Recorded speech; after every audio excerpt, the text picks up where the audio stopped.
I want to introduce you Alfredo Marcelo Bryce Echenique was born on February 19 in 1939 in the city of Lima, Peru.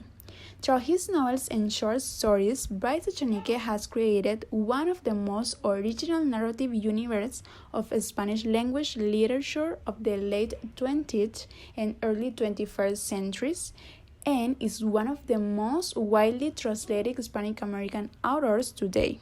Bryce Echenique has developed a narrative very close to the oral story, where the frontiers between reality and fiction are blurred, as the author frequently resorts to his own experiences to configure a lively tale full of twists and turns and vicissitudes.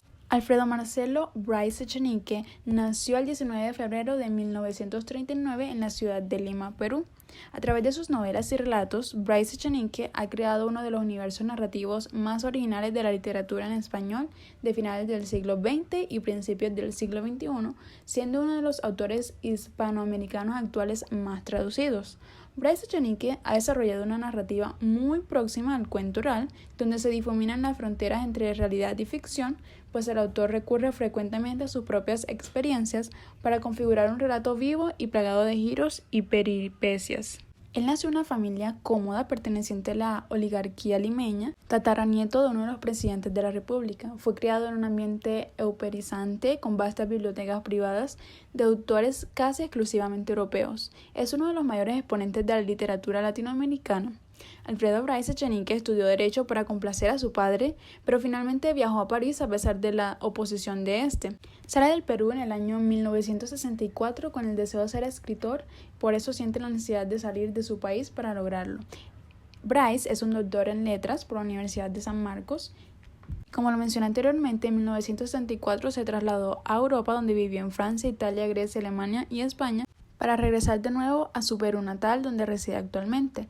Él también es profesor en diversas universidades francesas y ha compatibilizado la enseñanza con la escritura. Además, es un profundo conocedor de la sociedad limeña clasicista y contradictoria que recurre a la ironía para lograr un humorismo que pretende provocar, según él, la sonrisa lúcida. Es además el creador del antihéroe latinoamericano en Europa y caracterizado por sus contradicciones personales y una constante vocación de su lejano país. Dentro de sus obras más importantes tenemos Un mundo para Julius, publicada en 1970, con la que fue Premio Nacional de Literatura en Perú.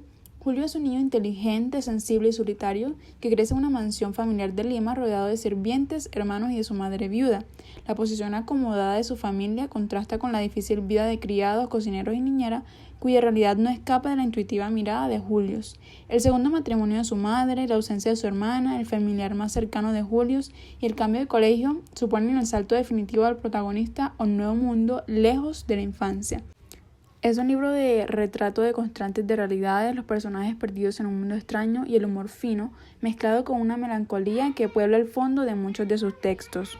Como segunda obra tenemos Tantas veces Pedro, publicada en 1997, donde se relata la pasión según San Pedro Balbuena, que fue tantas veces Pedro y que nunca pudo negar a nadie. Pedro Balbuena es un joven peruano residente en París con el propósito de convertirse en escritor, con una gran adicción al alcohol y un compañero poco convencional. Malatesta, un perro de bronce y con quien Pedro entablaba largas conversaciones.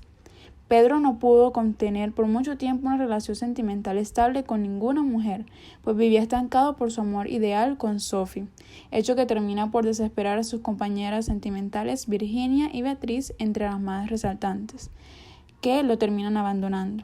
A medida que el lector avanza en la lectura, se dará cuenta que Sophie no es más que una ficción creada por Pedro Balbuena a raíz de una fotografía que encontró en la calle durante su adolescencia. Pero además de eso, la historia de un tipo absolutamente loco, es decir, Pedro, que hace y dice cosas inverosímiles a lo largo de más de 200 páginas. Otra de sus importantes obras es La vida exagerada de Martín Romaña, publicada en 2001. Habla acerca de Martín Romaña, un hombre que no puede concebir la vida sin una buena dosis de humor. Ha sucumbido a una crisis de melancolía y soledad. Luego empieza a escribir en un libro azul sus vivencias en París, pensando que su vida en la ciudad de la luz iba a ser extremadamente buena. Se casa luego con Inés, la que lo lleva a un partido de izquierda para escribir sobre la revolución. Años más tarde, él comienza a escribir en su libro azul y va reviviendo sobre aquel mundo de latinoamericanos en una ciudad luz a la que se le han quemado los plomos. Así revive y es feliz y sale corriendo a comprar otro cuaderno, pero uno rojo esta vez, para narrar las partes más candentes de su vida exagerado. Martín Romaña contrapone su inocencia a las esperanzas de una humanidad compleja e intolerante que transforma su vida cotidiana en un perfecto imbroglio de desventuras